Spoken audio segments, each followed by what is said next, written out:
Good evening. Coming up tonight is Pride Month in Columbia, how USC students are celebrating. And what you missed on Saturday, how the Gamecocks fared against Alabama.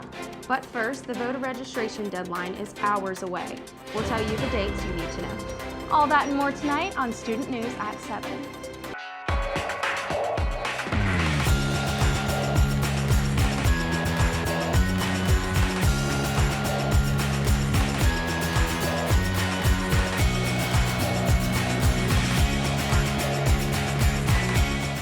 Live from the Kennedy Greenhouse Studio. This is Student News at 7. Good evening, Carolina. I'm Popielarczyk. And I'm Madelyn Cooper. Thanks for joining us tonight. Today is the last day to register to vote in the South Carolina 2024 election, closing at midnight. For many students, this will be their first chance to vote in the presidential election, and USC is offering several resources to make it easier. Early voting will be available at USC's Black PE Center, partnering with Richland County, from October 21st through November 1st. Students can also use their TurboVote app to register, check voter status, and access additional resources. USC even provides a Vote for 11 voting plan to help you prepare. More information is available at scvotes.gov and the USC website. Just west of Richland County, Greenwood County was rumbled by an earthquake Sunday morning. The 2.4 magnitude struck at 4:48 a.m. The seismic waves were recorded 2.5 miles under the surface. This marks the 25th earthquake in South Carolina this year.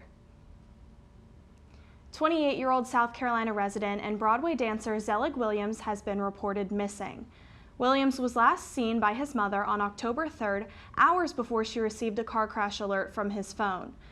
He was seen driving past the Congaree National Park, and his car was found in a parking lot by the park later on. The car did not show any signs of a crash. Authorities have searched the trails with drones and ATVs, but still no evidence. Williams is a dancer whose most notable performances include Hugh Jackman's tour in 2019, MJ the Musical, and Hamilton. His mom told ABC News, quote, "I love you, I want you home with me," end quote. If you or anyone you know have seen Williams or have any information regarding his whereabouts, please reach out to the Richland County Sheriff's Department. Coming up after the break, SGTV sports reporters Dakota and Karenna will fill you in on all things sports. Stay close. Welcome back, everybody. I'm Dakota Morris. And I'm Karenna Porter, here to give you the latest in sports. South Carolina football picked up their second SEC loss in a row this past weekend in a tight battle against the Alabama Crimson Tide. Alabama started off dominant, setting up a 14-0 lead with just a little bit over 4 minutes before halftime. However, Carolina cut the lead to just 2 points thanks to a few clutch plays before time expired in the half. One touchdown pass from Lenora Sellers to Mazeo Bennett Jr., an intentional grounding call on Jalen Milroe resulting in a safety, and a 37-yard field goal from Alex Herrera set up the score to 14-12. The Gamecocks kept the momentum going in the third with a touchdown from Rocket Sanders that would put them up 5 points going into the final quarter. Despite 2 Alabama touchdowns in the fourth, Carolina hung on to the end. With only 43 seconds to tie the game, Sellers connected with Nick Harbor in the end zone for a late-game touchdown.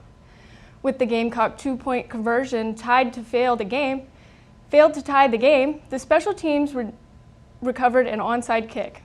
With only seconds left in the game, Sellers threw a Hail Mary pass to the Alabama end zone, but Damani Jackson came up with the game-ending interception.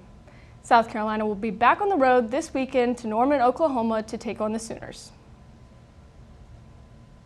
South Carolina men's and women's 2024-2025 basketball schedules were finalized last Thursday along with their airing schedules. The South Carolina women's basketball team will play 14 home games at Colonial Life Arena this season.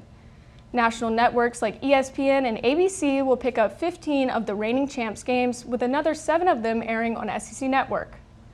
The Gamecocks will show off their 9 returning letter winners from last year's undefeated season and boast their number 2 recruiting class in the country. They are set to unofficially kick off the season on Tuesday in an exhibition game against Memphis in the St. Jude Tip-Off Classic.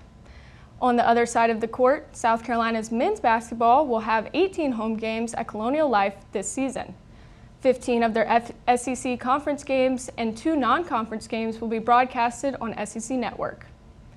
Their unofficial start to the season will be on October 30th at CLA against head coach Lamont Paris's alma mater, the College of Wooster. So exciting to be back in the basketball season. I just love basketball. I'm so glad to have it back here at CLA. And honestly, this game against Wooster, I think that's really cool that they're doing that with it being Lamont Paris's alma mater. I think it'll be something really fun to watch.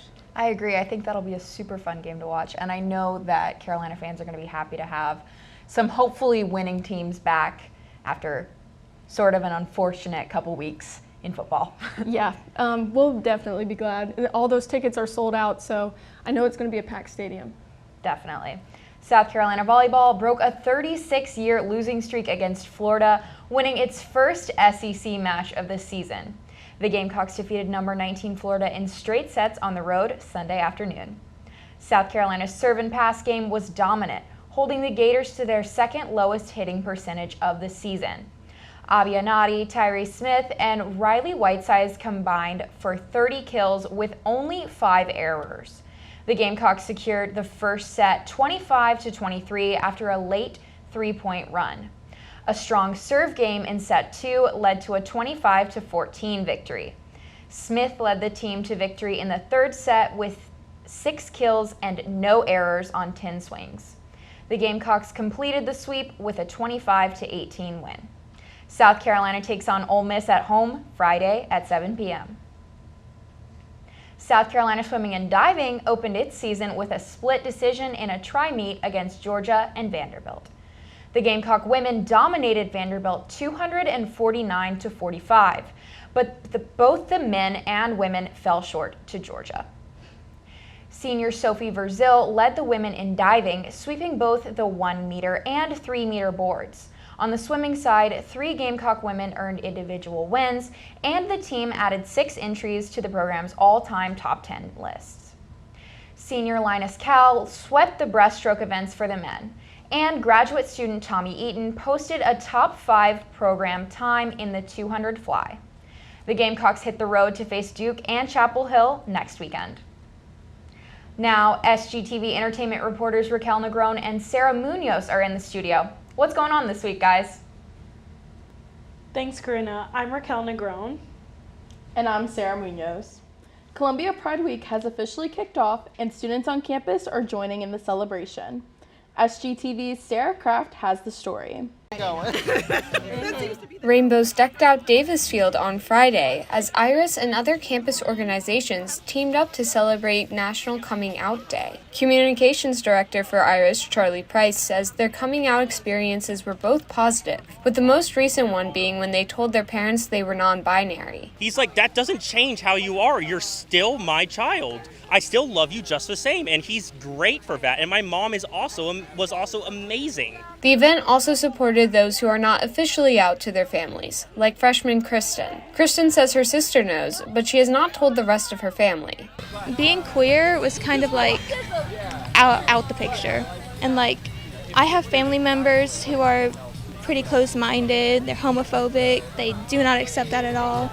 According to a 2023 study from the Public Religion Resource Institute, around 28% of Gen Z identifies as being LGBTQ+, which is the highest among all the generations so far.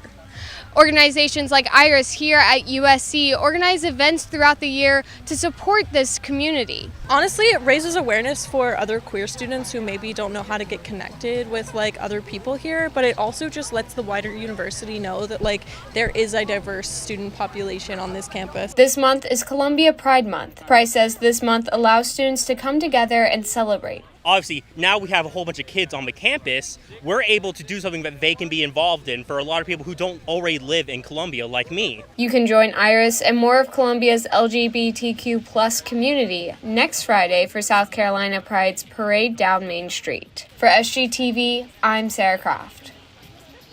Thanks, Sarah. It is officially spooky season, meaning that parks, schools, and even some restaurants have implemented Halloween decor and activities.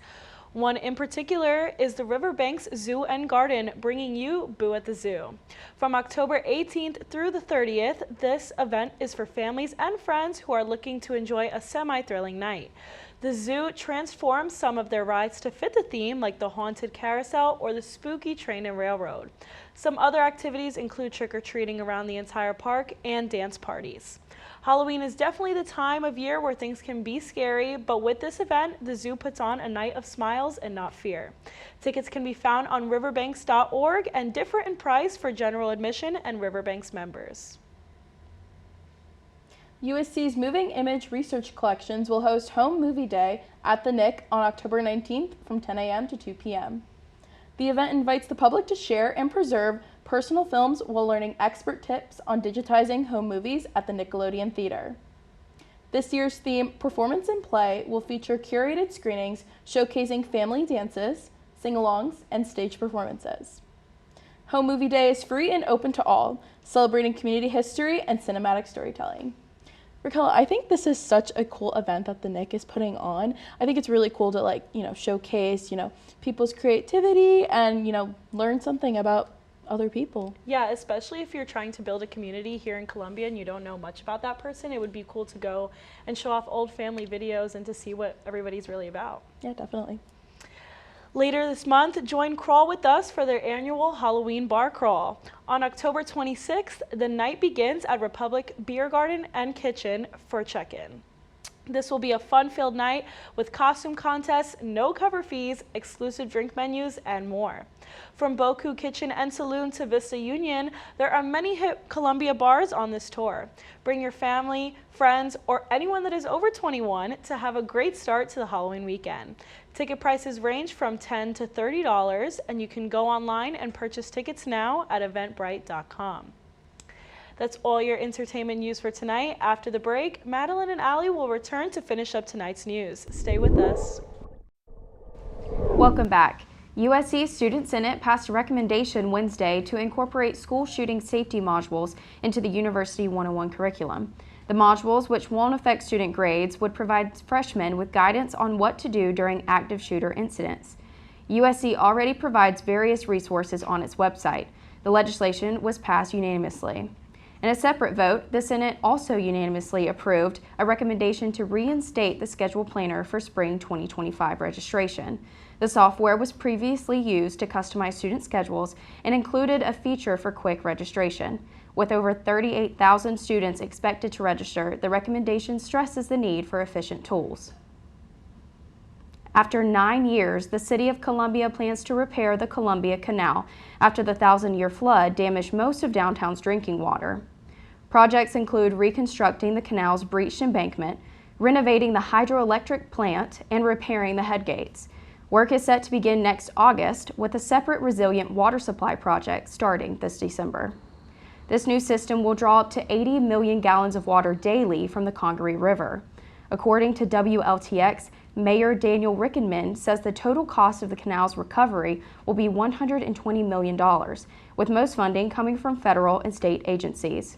Bids for the water supply project are now open, a significant step towards completion. The South Carolina State Fair is back, but with some rule changes this time around. With a new admission policy, anyone under the age of 18 must be accompanied by an adult after 5 p.m. from Sunday to Thursday. Friday and Saturday require all-day adult supervision.